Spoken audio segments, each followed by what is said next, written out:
something pure and into something beautiful, the right words have to be uttered. Yes, sir. All right. Yes, sir. If I walk up to you trying to be your friend, I just can't start cussing you out. That's not going to work for you. You know, and men just calling women bees and all this other kind of stuff and disrespecting them, calling them all these different type of words. That's not a relationship. You're right, buddy. See, the problem is we just lost husbands and we gained pimps. I see that. Watch yourself, Doc. Watch yourself, Doc. We lose the lives and gaining hope.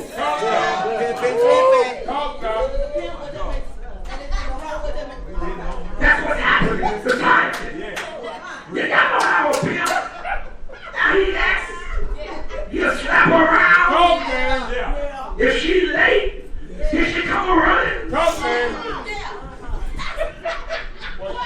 I'm sorry, Big Daddy.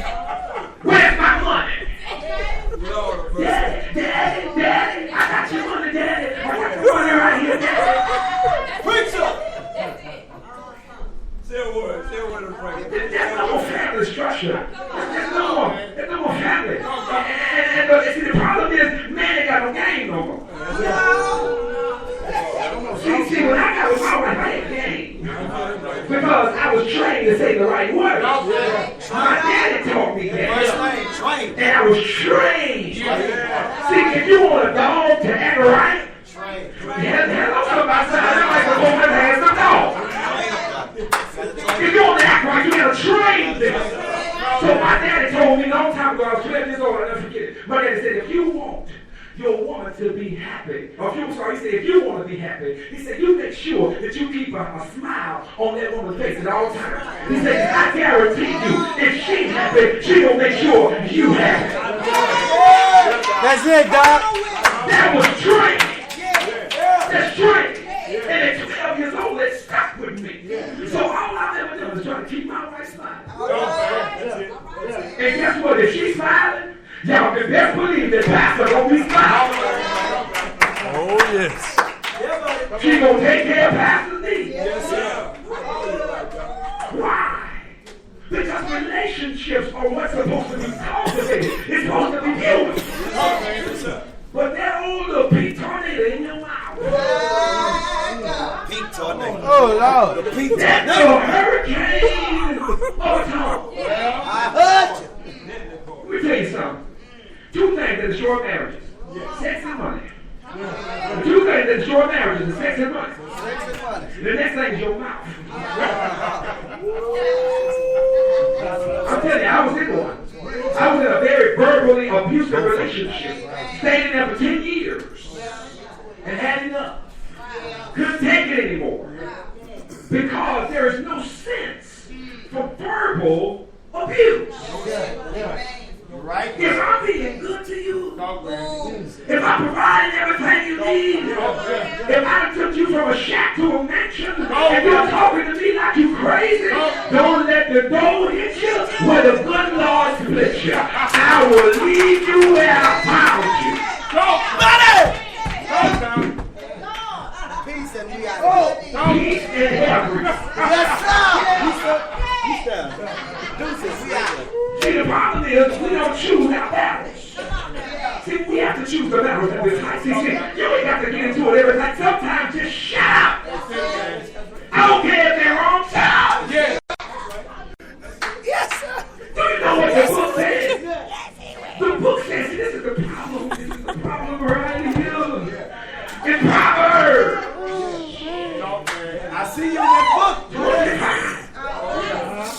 It says it's better to be on the edge of a rooftop than to dwell in a White House with a foreign woman.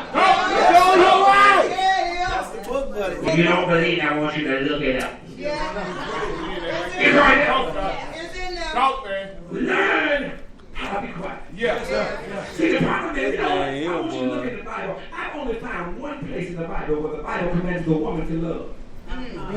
Look at you, man. But every time it commands the husband, it always tells the husband to love. Every other place in the Bible, it always tells the woman to what? Submit.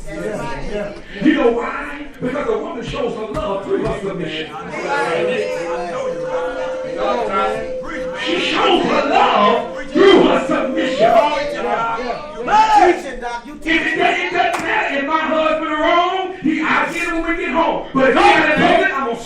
stand with my man. You're right, buddy. That's right, sir. I'm going to stand with him. Yes, sir. Instead of talking about it. Yeah, come on. Right. Criticizing. Well, putting him down. come on. You ain't nothing. Your daddy ain't nothing. Talk, man. We need this. We need that. While you sitting at the house, sitting on the couch watching the soaps all day. Come on. You need to get another job. This man already got 3. Talk, man. Is he Jamaican? He already got 3. Shut up sometimes.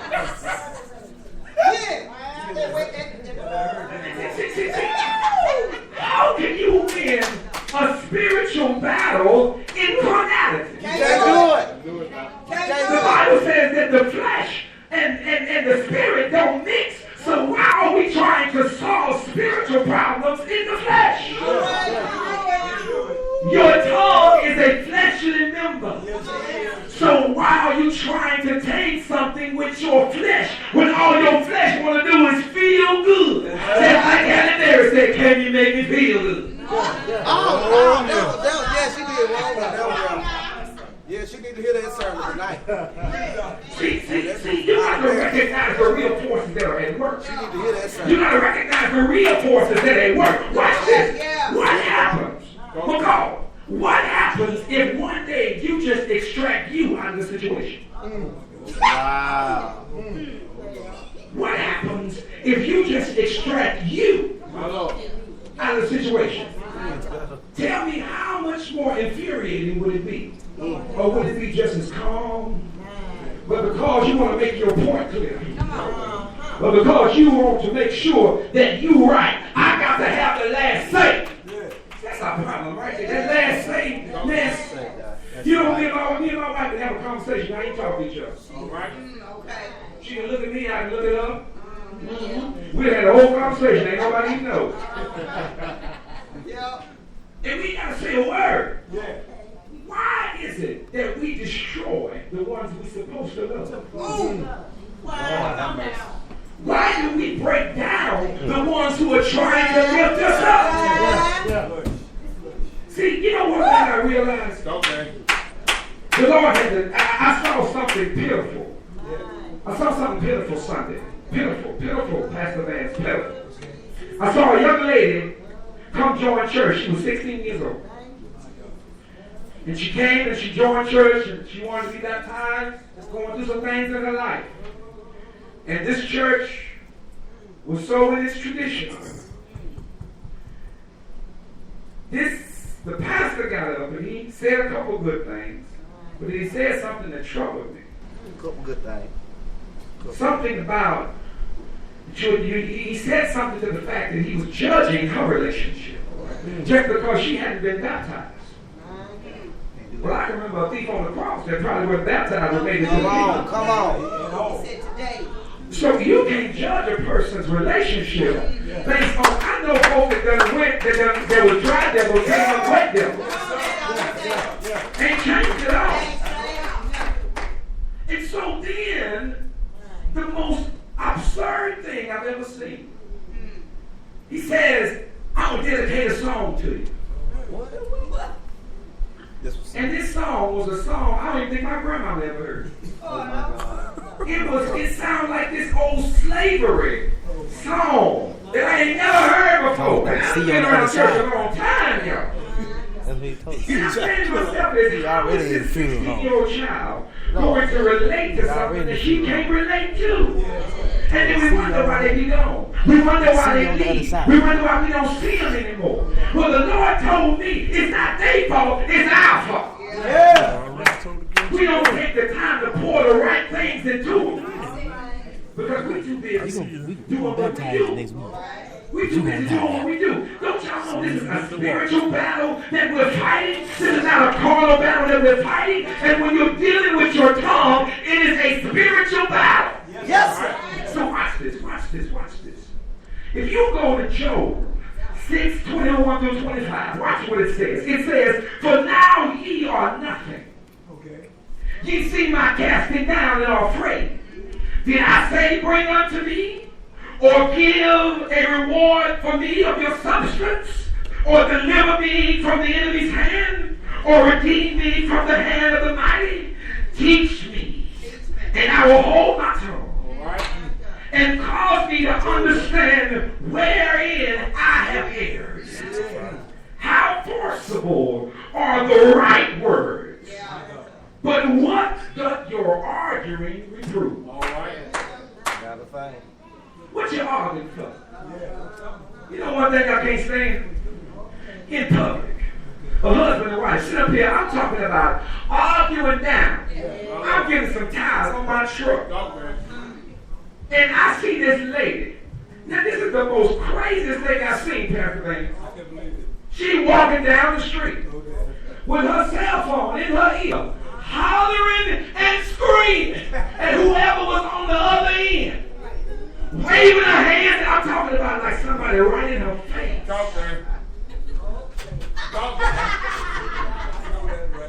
You know why? Because she won't be seen. She wants folks to think that she got everything under control. See, that's our problem. Our problem is we're too boastful. We're too boastful. You ain't nothing. Who are you?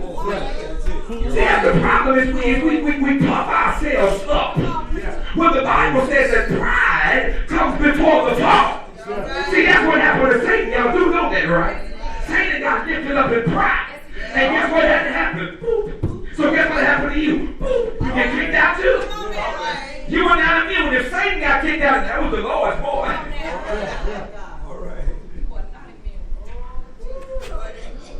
See? Here we go. All right. Yes, it is. It's toothpaste. You know, toothpaste is designed to clean your mouth. All right. I see you, buddy. It's because when you wake up in the morning, you got funky mouth. And so, what it's designed to do, you have black bacteria, you have all kinds of enzymes, you got food from dinner last night, all this stuff that's eating your teeth and got your tongue smelling like stank. And so this toothpaste is designed to clean your mouth.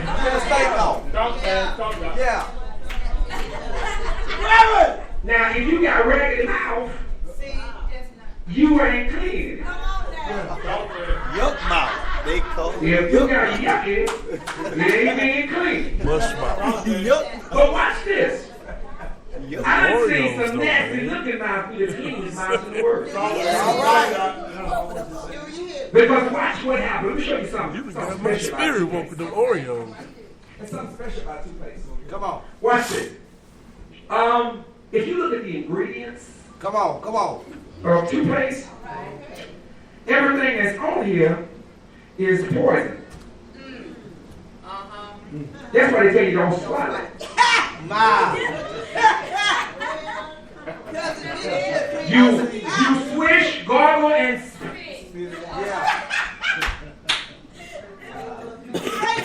but when you put trash in your mouth and swallow it, the Bible says it's not what a man put in his mouth that defiles him. It's what comes out of his mouth that defiles him. You own it, Doc. You own it. Why your disciples ain't washing their hands?